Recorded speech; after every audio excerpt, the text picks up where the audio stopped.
नमस्कार दोस्तों, स्वागत है आप सभी का आपके अपने यूट्यूब चैनल रॉयल स्टडी में। दोस्तों आज हम आपके लिए स्पेशली सामान्य ज्ञान का वीडियो लेकर आए और इसमें जो है आईएमपी लेवल के क्वेश्चन डिस्कस करेंगे।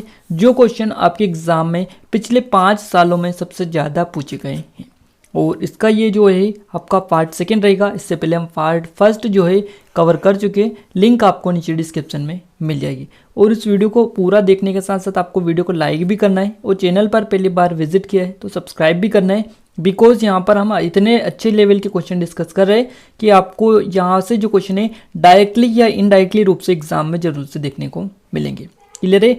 तो आइए अब हम स्टार्ट करते हैं। थोड़ा सा आगे बढ़ें तो आपको बताते हैं कि मध्य प्रदेश पूरे 1 साल का अगर आप करंट अफेयर चाहते हैं तो आपको चैनल पर मिल जाएगा, लिंक नीचे डिस्क्रिप्शन में दे रखी है। इसके अलावा जेल प्रहरी और मध्य प्रदेश पीएससी, साथ ही मध्य प्रदेश पुलिस एसआई की टेस्ट सीरीज मिल रही है जिस पे पूरे 50% का भी डिस्काउंट चल रहा है। देखिए 50% का डिस्काउंट अगर आप प्राप्त करना चाहते हैं तो आपको ROIJU50 हमारे कूपन कोड है, इनको यूज करना होगा। यूज करने के बाद में आपको 50% का डिस्काउंट मिल जाएगा। इसकी लिंक भी आपको नीचे डिस्क्रिप्शन में दे रखी है। आइए अब हम फाइनली स्टार्ट करते हैं बिना टाइम वेस्ट किए। देखिए फर्स्ट क्वेश्चन निकल कर आ रहे हैं हमारा, निम्नलिखित में से किसने बॉलीवुड में गाने के लिए एक गीतकार के रूप में काम किया है? और इस क्वेश्चन का सही जवाब आपको बताना है। क्वेश्चन ऑफ द डे यानी आपके लिए स्पेशली क्वेश्चन है और इसका सही जवाब आप कमेंट बॉक्स में कमेंट करके बताइएगा। बाकी आपको जो है वीडियो देखते रहेगा, पता है इस क्वेश्चन का आंसर जो है आगे मिल जाएगा। देखिए यहाँ पर जो हमारा फर्स्ट क्वेश्चन निकल कर आ रहा है वो है, संसद के सदस्य के रूप में यानी संसद के सदस्य स्वयं को सदन में निम्नलिखित भाषाओं में से किस भाषा में अभिव्यक्त कर सकते हैं? तो देखिए संसद के जो सदस्य होते हैं वो सदन में निम्नलिखित जो भाषा दी गई है यहाँ पर अंग्रेजी, हिंदी मातृभाषा, केवल अंग्रेजी, केवल हिंदी और केवल मातृभाषा। तो यहाँ पर आपका जो सही जवाब रहेगा वो रहेगा अंग्रेजी, हिंदी और मातृभाषा। इन तीनों में से किसी भी भाषा में अभिव्यक्त कर सकते हैं। यहाँ पर आपका फर्स्ट ऑप्शन सही जवाब रहेगा। देखिए यहाँ पर एक वर्ड निकल कर आया है संसद, और संसद से रिलेटेड जितने भी हमारे फैक्ट है वो हम डिस्कस कर लेते हैं। देखिए भारतीय संसद की अगर हम बात करें तो इसकी नींव कब रखी गई थी, इसकी नींव के बारे में आपसे एग्जाम में जो है पूछा जाने लगा है। तो इसकी जो नींव है 12 फरवरी 1921 को रखी गई थी, ये आप थोड़ा सा ध्यान रखिएगा। और इसका अगर आपसे पूछा जाए कि इसके जो निर्माण है इसमें कितना टाइम लगा है तो 6 साल का समय इसमें लगा है, याद रखिएगा। और इसमें कितने पैसे जो है वो लगे हैं तो 83 लाख रुपए के लगभग जो है इसमें जो है व्यय हुए हैं, ये आप याद रखिएगा। इसके अलावा संसद का जो लाइब्रेरी है ये देश की दूसरी सबसे जो कि सेकंड नंबर की है, देश की दूसरी सबसे बड़ी लाइब्रेरी है संसद भवन की लाइब्रेरी। अगर आपसे पूछा जाए कि पहली नेशनल लाइब्रेरी कहाँ पर है तो ये आपकी कोलकाता में है, कोलकाता। तो याद रखिएगा सबसे पहली जो कि लाइब्रेरी है देश की सबसे बड़ी वो कोलकाता में और दूसरे नंबर पर संसद भवन की है, याद रखिएगा। इसके अलावा एक और आपसे चीज़ पूछी जाती है कि देखिए आपका लोकसभा और राज्यसभा का जो है हाल है इसकी आकृति किस प्रकार की है, तो इसकी जो आकृति है वो घोड़े के पैर के समान है। तो ये भी आप थोड़ा सा ध्यान रख सकते हैं। बाकी आपको जो फैक्ट है वो बता रहे हैं, आप जो क्वेश्चन आपको बनेंगे वो यहाँ से आपको जो एडिशनल इन्फॉर्मेशन दे रहे हैं यहीं से आपके निकल कर आने वाले हैं। नेक्स्ट क्वेश्चन आपका निकल कर आ रहा है, टेस्ट क्रिकेट में सर्वाधिक विकेट लेने वाला खिलाड़ी निम्नलिखित में से कौन है? देखिए टेस्ट विकेट में सबसे ज़्यादा जो विकेट लिए हैं उनका नाम है मुथैया मुरलीधरन। क्या नाम है? मुरलीधरन इनका नाम है, मुथैया। और इन्होंने टेस्ट क्रिकेट में सबसे ज़्यादा विकेट लिए हैं। तो यहाँ पर इनके नाम एक और रिकॉर्ड है वो भी हम देख लेते हैं। देखिए जो वनडे क्रिकेट होता है ना उसमें सबसे ज़्यादा विकेट लेने वाले जो गेंदबाज है वो भी यही है, मुथैया मुरलीधरन। इनके बारे में आप याद रखिएगा। इन्होंने क्या किया है 350 में इसमें 534 के लगभग जो है इनसे ज़्यादा जो है विकेट का दावा ये करते हैं, यानी विकेट ये इन्होंने लिए हैं। इसके अलावा देखिए सचिन तेंदुलकर के नाम पर भी कई सारे वैसे तो रिकॉर्ड है जो काफ़ी ज़्यादा पूछा जाता है, उसको हम देख लेते हैं। इन्होंने क्या किया है, एक दिवसीय क्रिकेट इतिहास में सबसे ज़्यादा रन बनाने का रिकॉर्ड इनको नाम है और शतक बनाने वाले खिलाड़ी भी ये यही हैं। तो दोनों ये जो रिकॉर्ड है ये सचिन के पास है। नेक्स्ट क्वेश्चन की ओर आगे बढ़ते हैं। नेक्स्ट क्वेश्चन हमारे निकल कर आ रहा है, रामचरितमानस किसके द्वारा लिखी गई थी? तो रामचरित जो मानस है ये तुलसीदास ने लिखी थी, आप सभी को आई होप की पता भी होगा। नेक्स्ट क्वेश्चन है, निम्नलिखित राज्यों में से किसमें भारत का सबसे बड़ा और सबसे पुराना संग्रहालय है? तो ये जो है कहाँ पर है, तो ये आपका है पश्चिम बंगाल में। देखिए पश्चिम बंगाल का जो कोलकाता है, कोलकाता यहाँ पर ये है, जैसे कि हम देख चुके हैं, पहले भी आपको हमने बताया है। और यहाँ पर पश्चिम बंगाल के कोलकाता में है सबसे बड़ा और सबसे पुराना संग्रहालय ये है। अगर बात करें इसको जो है कब स्थापित किया गया था, तो 1814 में, सॉरी यहाँ पर माफी जाएंगे, 1814 में इसको जो है खोला गया था। और ये पश्चिम बंगाल का जो शहर है कोलकाता, इसमें स्थित है। तो ये आप जरूर से याद रखिएगा। इसके अलावा नेक्स्ट क्वेश्चन आपका निकल कर आ रहा है, निम्नलिखित शहरों में से किसे भारत की गार्डन सिटी के नाम से जाना जाता है। देखिए भारत की गार्डन जो सिटी है ये आपकी है आपका बेंगलोर। बेंगलोर को जो है भारत की गार्डन सिटी के रूप में जाना जाता है। इसके अलावा इसको और कई सारे नामों से जाना जाता है, जैसे कि इसको साइंस सिटी के नाम से भी जाना जाता है, साइंस सिटी के नाम से भी इसको जाना जाता है। इसके अलावा इसको साइलेंट वैली किस नाम से, सॉरी सिलिकॉन वैली के नाम से जाना जाता है, सिलिकॉन वैली। तो ये भी आप थोड़ा सा ध्यान रखिएगा, सिलिकॉन वैली। और इसके अलावा इसको आईटी जो है राजधानी के नाम से भी जाना जाता है, आईटी राजधानी। तो इतने सारे जो नाम है इनसे इसको जाना जाता है। तो ये आप थोड़ा सा ध्यान रखिएगा बेंगलोर के बारे में। नेक्स्ट क्वेश्चन है आपका, किस पूर्व भारतीय खिलाड़ी को मई 2017 में मेरी लेबोन क्रिकेट क्लब यानी जिसको MCC की मानद जीवन सदस्यता से सम्मानित किया गया है, और इनका नाम है VVS लक्ष्मण। क्या नाम है, VVS लक्ष्मण इनका नाम है। यहाँ पर आपका थर्ड ऑप्शन करेक्ट आंसर रहेगा। केंद्र सरकार ने सुप्रीम कोर्ट को सूचित किया है कि किस पशु को अद्वितीय पहचान संख्या प्रदान की जाए, और ये जो है आपको गाय के लिए ये किया गया है, यानी गाय आपका थर्ड ऑप्शन यहाँ से सही जवाब हो जाता है। सिनेमा के विकास के लिए सेवाओं हेतु उच्चतम पुरस्कार किस प्रसिद्ध व्यक्तित्व के नाम पर दिया जाता है। तो देखिए सिनेमा के विकास में सेवाओं हेतु उच्चतम जो पुरस्कार दिया जाता है वो दिया जाता है दादा साहब फाल्के पुरस्कार। क्लियर है, तो यहाँ पर आपका थर्ड ऑप्शन सही जवाब रहेगा, दादा साहब फाल्के पुरस्कार। और भारत सरकार के द्वारा ये जो पुरस्कार है दिया जाता है, किसको दिया जाता है, तो देखिए भारतीय सिनेमा में जो कि आजीवन योगदान के लिए ये जो पुरस्कार है दिया जाता है, इसके बारे में आप याद रखिएगा। अगर बात करें इस पुरस्कार की स्थापना कब हुई, तो दादा साहब फाल्के की जन्म शताब्दी जो वर्ष था 1969 को इस पुरस्कार की स्थापना की गई। तो ये आप याद रखिएगा जरूर से, हो सकता है आपके एग्जाम में भी पूछ लिया जाए। नेक्स्ट क्वेश्चन है आपका, भौतिकी में नोबेल पुरस्कार जीतने वाले एकमात्र भारतीय है, इनका नाम है doctor CV Raman. Doctor CV Raman है। और देखिए प्रकाश के प्रकीर्णन पर उत्कृष्ट कार्य के लिए जो है इन्हें 1930 में नोबेल पुरस्कार से जो है सम्मानित इनको किया गया है, भौतिकी के लिए इनको दिया गया है, ये भी आप याद रखिएगा। और रमन प्रभाव जो है इन्हीं का आविष्कार है, इसके लिए भी इनको जाना जाता है। इसके अलावा 1954 में जो है इनको भारत रत्न से जो है विभूषित किया गया था। तो ये भी आप थोड़ी सी डिटेल याद रखिएगा। नेक्स्ट क्वेश्चन है आपका, मध्य प्रदेश के लोक नृत्य का नाम आपको बताना है क्या है।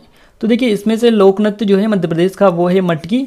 मटकी जो है मध्य प्रदेश में किया जाता है। इसके अलावा अड़ा जो है ये भी मध्य प्रदेश का ही है। इसके अलावा खाड़ा नाच जो है ये भी मध्य प्रदेश का ही लोक नृत्य है, तो ये आप थोड़ा सा ध्यान रखिएगा। इसके अलावा एक और है ज्वारा, ये भी मध्य प्रदेश का ही है।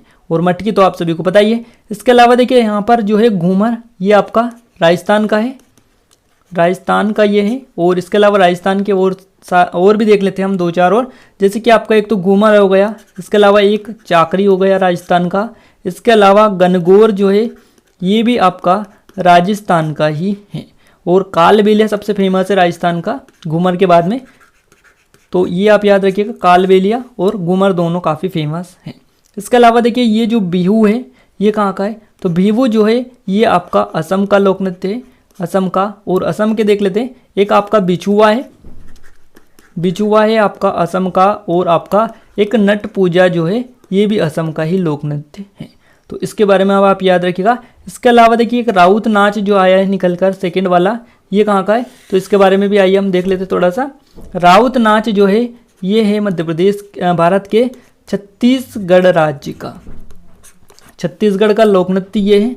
और इसके अलावा देखिए यहाँ के और भी हैं, राउत हो गया, नाच हो गया। इसके अलावा पंडवानी जो है ये भी आपका छत्तीसगढ़ का ही है। और इसके अलावा एक पैंथी है, ये भी आपका छत्तीसगढ़ का लोक नृत्य है। और गोर मारिया जो है ये काफ़ी फेमस है, गोर मारिया ये जो है यहाँ का ही है आपका छत्तीसगढ़ राज्य का, याद रखिएगा। नेक्स्ट क्वेश्चन है, प्रोफेसर अमर्त्य सेन को निम्नलिखित क्षेत्रों में से किसमें अपने कार्य के लिए जाना जाता है? अमर्त्य जो सेन है ये अर्थशास्त्री है, आप सभी को बताइए। तो यहाँ पर आपका जो सही जवाब रहेगा वो अर्थशास्त्र रहेगा, ऑप्शन नंबर 3। नेक्स्ट क्वेश्चन आपका निकल कर आ रहा है, निम्नलिखित में से किसे एक भारतीय शास्त्रीय नृत्य नहीं माना जाता है? और भारतीय शास्त्रीय नृत्य जो नहीं माना जाता है वो है आपका छाऊ। छाऊ जिसको छाऊ भी बोला जाता है, सेकंड आपका इस क्वेश्चन का सही जवाब रहेगा। देखिए आपको बताते हैं कि भारतीय जो शास्त्रीय नृत्य है, भारतीय जो नाटक संगीत अकादमी ने भारतीय शास्त्रीय नृत्य की 8 शैलियाँ बताई है। 8 शैलियाँ कौन कौन सी है? 8 शैलियाँ आपको बताते हैं। सबसे पहले है भरतनाट्यम। भरतनाट्यम जो है ये कहाँ की है? तो ये तमिलनाडु का है ये आपका, याद रखिएगा। इसके अलावा अगर आप बात करें एक और कथकली ये आपका केरल का है, इसके बारे में भी आप याद रखिएगा। नेक्स्ट आपका है मोहिनी अट्टम, ये भी काफ़ी फेमस है और ये कहाँ का है? तो ये भी आपका केरल का है। और नेक्स्ट आता है आपका ओडिसी। नेक्स्ट है ओडिसी जो है ये उड़ीसा का है, इसके बारे में भी आपको याद रखना है। इसके अलावा नेक्स्ट आता है आपका कुचिपुड़ी। देखिए ये जो कुचिपुड़ी है ये काफ़ी फेमस है, कई बार पूछा जाता है। ये आपका आंध्र प्रदेश राज्य का लोक नृत्य है, शास्त्रीय नृत्य इसको बोला जाता है। इसके अलावा मणिपुरी है, और देखिए कुछ तो नाम से ही क्लियर है, मणिपुरी ये आपका मणिपुर का है। इसके अलावा नेक्स्ट देख लेते हैं हम। नेक्स्ट है आपका कथक, और कथक कहाँ का है? ये सभी को बताइए, ये उत्तर प्रदेश का है। इसके अलावा एक और है आपका, काफ़ी ज़्यादा है, ये आपका 8वां नंबर का है, इसका नाम है सत्रिया इसका नाम है, और ये है आपका असम का। तो देखिए ये जो है 8 शैलियाँ बताई थी शास्त्रीय नृत्य की, उन 8 के नाम भी आप याद रखिएगा और इनकी जगह भी आप याद रखिएगा कहाँ पर ये किए जाते हैं, किस राज्य के ये हैं स्पेशली, क्योंकि कई बार आपके एग्जाम में पूछ लिए जाते हैं। नेक्स्ट क्वेश्चन है, प्रत्येक वर्ष को विजय दिवस मनाया जाता है, यानी प्रत्येक वर्ष को कब किस तारीख को विजय दिवस मनाया जाता है? और विजय जो दिवस है ये 16 दिसंबर को मनाया जाता है प्रति वर्ष। 16 दिसंबर यहाँ पर आपका करेक्ट आंसर रहेगा। इसके अलावा अगर हम बात करें तो 1 दिसंबर को क्या मनाया जाता है? तो 1 दिसंबर को मनाया जाता है विश्व एड्स दिवस। तो इसके बारे में भी आप याद रखिएगा, ये विश्व एड्स दिवस मनाया जाता है 1 दिसंबर को। 16 दिसंबर को मनाया जाता है जो है विजय दिवस। नेक्स्ट क्वेश्चन है आपका, निम्नलिखित में से किस भारतीय प्रधानमंत्री का जन्म मध्य प्रदेश में हुआ था? और मध्य प्रदेश में हुआ था अटल बिहारी वाजपेयी का जन्म। देखिए मध्य प्रदेश के ग्वालियर में इनका जन्म हुआ है, ध्यान रखिएगा थोड़ा सा चीज़ें।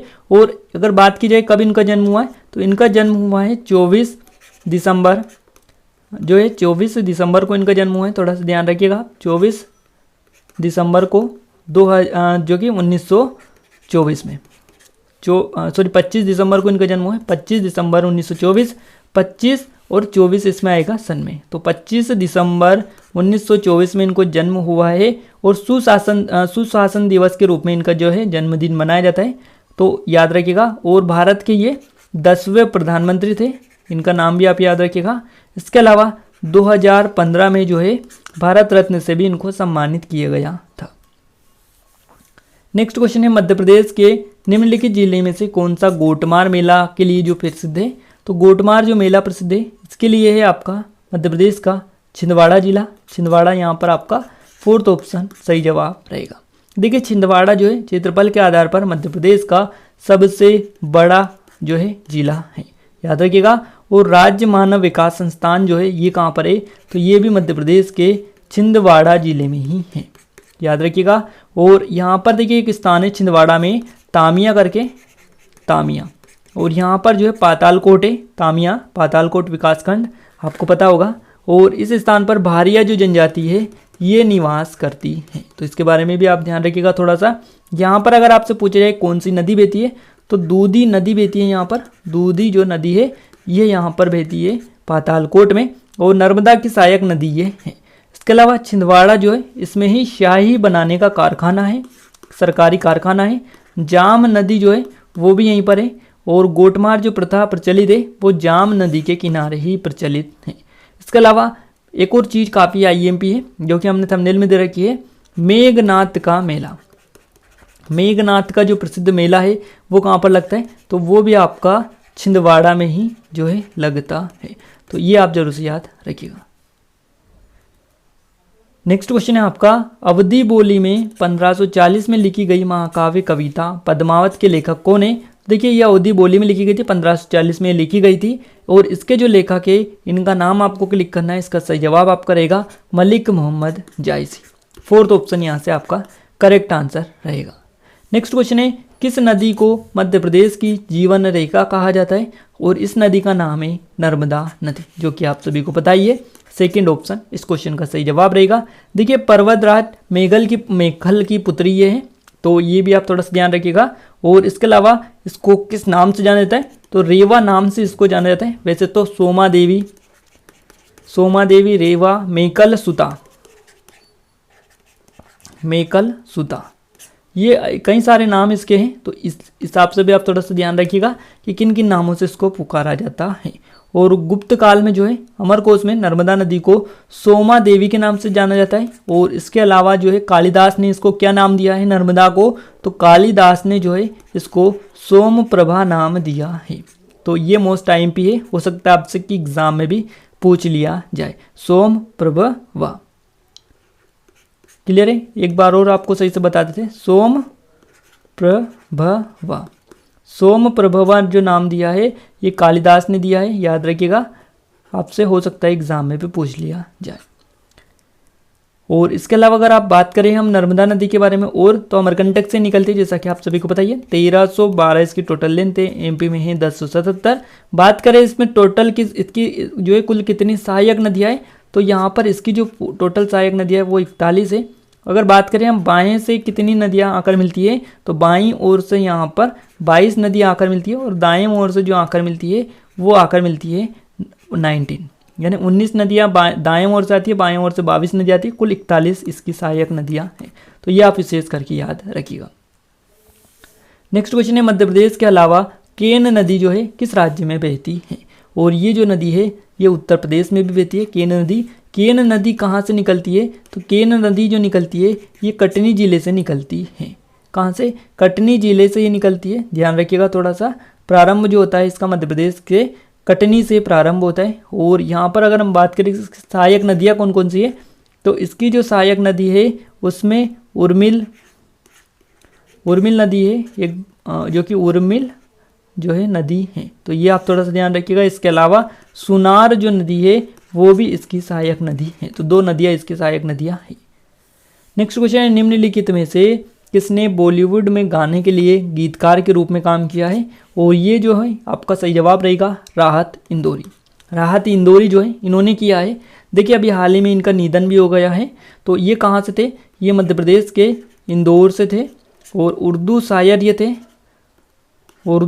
ये थे। ध्यान रखिएगा थोड़ा सा, काफ़ी ज़्यादा आईएमपी क्वेश्चन जो है इनसे आपके एग्जाम में हो सकता है आपके निकल कर आए। और हिंदी फिल्मों में के गीतकार भी ये थे, ये भी आप थोड़ा सा ध्यान रखिएगा। इन्होंने जो है किस जो है विश्वविद्यालय के प्रधानाध्यापक ये रह चुके हैं, तो देवी अहिल्या जो विश्वविद्यालय है इसमें ये उर्दू जो साहित्य इसके प्रधानाध्यापक भी ये रह चुके हैं। इसके अलावा अगर आप बात की जाए आपसे कि इनका जो है निधन कब हुआ है, तो इनका निधन हुआ है 11 अगस्त को। 11 अगस्त 2020 को इनका निधन हुआ है कोरोना वायरस के कारण। कोरोना वायरस पॉजिटिव भी पाए गए थे, उसके बाद में इनका जो है निधन हो गया है। और बात करें इनके जन्म की, तो इनका जो जन्म हुआ है मध्य प्रदेश के इंदौर में हुआ है, इतना आप ध्यान रखिएगा। नेक्स्ट क्वेश्चन है, संजय राष्ट्रीय उद्यान मध्य प्रदेश और किस राज्य में आता है। तो देखिए संजय जो राष्ट्रीय उद्यान है ये मध्य प्रदेश और छत्तीसगढ़ राज्य में आता है। तो यहाँ पर आपका थर्ड ऑप्शन जो है करेक्ट आंसर रहेगा। देखिए संजय राष्ट्रीय उद्यान जो है ये किस जिले में है, तो ये जो है आपका सीधी जिले में आता है। सीधी जिले में आता है संजय राष्ट्रीय उद्यान। और इसका क्षेत्रफल की बात करें तो इसका क्षेत्रफल है 466 वर्ग किलोमीटर। याद रखिएगा ये भी। इस राष्ट्रीय उद्यान की स्थापना कब की गई, तो 1981 में इसकी स्थापना की गई।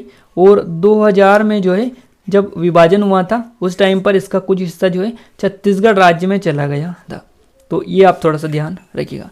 और इसमें छत्तीसगढ़ में इस राष्ट्रीय उद्यान का एक बड़ा भाग है, तो यहाँ पर जो है ये चीज़ें निकल कर आ रही हैं, जो कि आपके लिए ज़्यादा जरूरी है। नेक्स्ट क्वेश्चन की ओर आगे बढ़ते हैं। नेक्स्ट क्वेश्चन निकल कर आ रहा है, त्योहार की शुरुआत के साथ ही बरेदी नृत्य किया जाता है। तो किस त्योहार की शुरुआत में किया जाता है? तो ये किया जाता है दिवाली।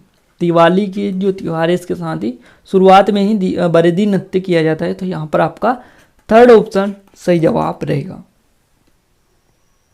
नेक्स्ट क्वेश्चन आपका है, कप्तान रूप सिंह स्टेडियम कहाँ पर स्थित है? तो कप्तान रूप सिंह जो स्टेडियम है ये मध्य प्रदेश के ग्वालियर में स्थित है। ग्वालियर यहाँ पर आपका सेकंड ऑप्शन जो है सही जवाब हो जाता है। क्लियर है। और कप्तान रूप सिंह स्टेडियम में जो है अब तक 12 अंतर्राष्ट्रीय जो क्रिकेट मैच है, एक दिवसीय मैच की मेजबानी की जा चुकी है यहाँ पर, और जिनमें से पहला जो खेला गया था वो भारत और वेस्ट इंडीज के बीच में खेला गया था। अगर आपसे ये भी पूछ लिया जाए कि कब खेला गया था, तो 22 जनवरी को 1988 में ये खेला गया था। तो ये आप थोड़ा सा ध्यान रखिएगा। और इसके अलावा ये जो स्टेडियम है इसका जो मैदान है वो फ्लड लाइट यानी दूधी रोशनी के लिए प्रसिद्ध है, इसलिए ये आपका जाना जाता है। और इस स्टेडियम का नाम किसके नाम पर रखा गया है? तो हॉकी के जो जादूगर थे कप्तान ध्यानचंद, उनके छोटे भाई थे रूप सिंह, उनके नाम पर ही इसका जो है नाम रखा गया है। तो ये आप थोड़ा सा ध्यान रखिएगा। और कप्तान रूप सिंह स्टेडियम में एक पवेलियन भी है।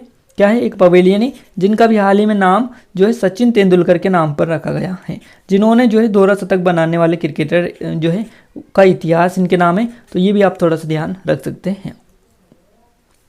नेक्स्ट क्वेश्चन है, मध्य प्रदेश में जल महोत्सव कहाँ मनाया गया है? तो जल महोत्सव जो मनाए गए हनुमंतिया में मनाया गया। हनुमंतिया कहाँ पर आता है? ये आपका आता है खंडवा जिले में। ये आप यूसेज करके याद रखिएगा। खंडवा जिले में इंद्रसागर बांध जो है इस पर एक टापू स्थित है हनुमंतिया, जो कि खंडवा में है आपका। और देखिए इसका जो शुभारंभ कब हुआ है? तो 3 जनवरी को हुआ है इसका शुभारंभ, ध्यान रखिएगा।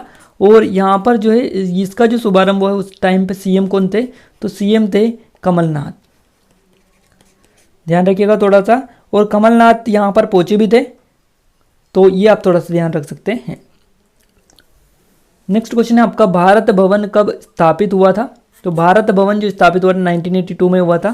चार्ल्स कोरिया ने इसको डिजाइन किया था, ध्यान रखिएगा। यहाँ पर आपका फर्स्ट ऑप्शन करेक्ट आंसर है। नेक्स्ट क्वेश्चन है, 2018 सर्वेक्षण के अनुसार बाघों की आबादी के संदर्भ में मध्य प्रदेश का स्थान क्या है? तो देखिए इसमें मध्य प्रदेश का जो स्थान है वो है पहला। 2018 की बात की गई। 2014 की अगर आपसे बात की जाती तो इसमें मध्य प्रदेश का तीसरा स्थान है। क्लियर है। बट 2018 में वापस से पहले स्थान पर आ गया है। और बाघों की संख्या मध्य प्रदेश में वापस से 526 हो गई है। इसी के साथ में कर्नाटक जो राज्य है इसमें 524 बाघ हैं। तो देखिए बाघों की जो सर्वेक्षण जो होता है ये हर 4 साल में होते हैं। पहले 2006 में हुआ था, उसके बाद में 2010 में ये किया गया था, उसके अलावा 2014 में ये किया था लास्ट टाइम, और अब जो है 2018 में ये किया गया है। तो इसमें जो है 526 बाघ मध्य प्रदेश में है। तो ये पहले स्थान पर ये फर्स्ट पोजीशन में मध्य प्रदेश आ गया है। देखिए यहाँ पर बाघों के प्रति संरक्षण के लिए जागरूकता फैलाने के लिए हर साल बाघ दिवस में मनाया जाता है। और ये कब मनाया जाता है? तो ये 29 जुलाई को मनाया जाता है। 29 जुलाई को मनाया जाता है। ये आप थोड़ा सा ध्यान रखिएगा। फ्रेंड्स यहाँ पर जो है हम कितने क्वेश्चन डिस्कस किए? 25 क्वेश्चन डिटेल के साथ डिस्कस किए। उनसे रिलेटेड जितनी भी डिटेल आपको देनी थी पूरी दी भी है। तो ये वीडियो आपको कैसा लगा कमेंट करके जरूर से बताइएगा। वीडियो अच्छा लगा है तो वीडियो को लाइक कर दीजिए, शेयर कर दीजिए। चैनल पर पहली बार विजिट किया है सब्सक्राइब करने के साथ साथ बेल आइकन को भी दबा दीजिए, ताकि ऐसे ही वीडियो आपको रेगुलर मिलते रहे। आज के इस वीडियो में बस इतना ही। मिलते एक नए वीडियो में एक नए टॉपिक के साथ। तब तक के लिए जय हिंद, जय भारत।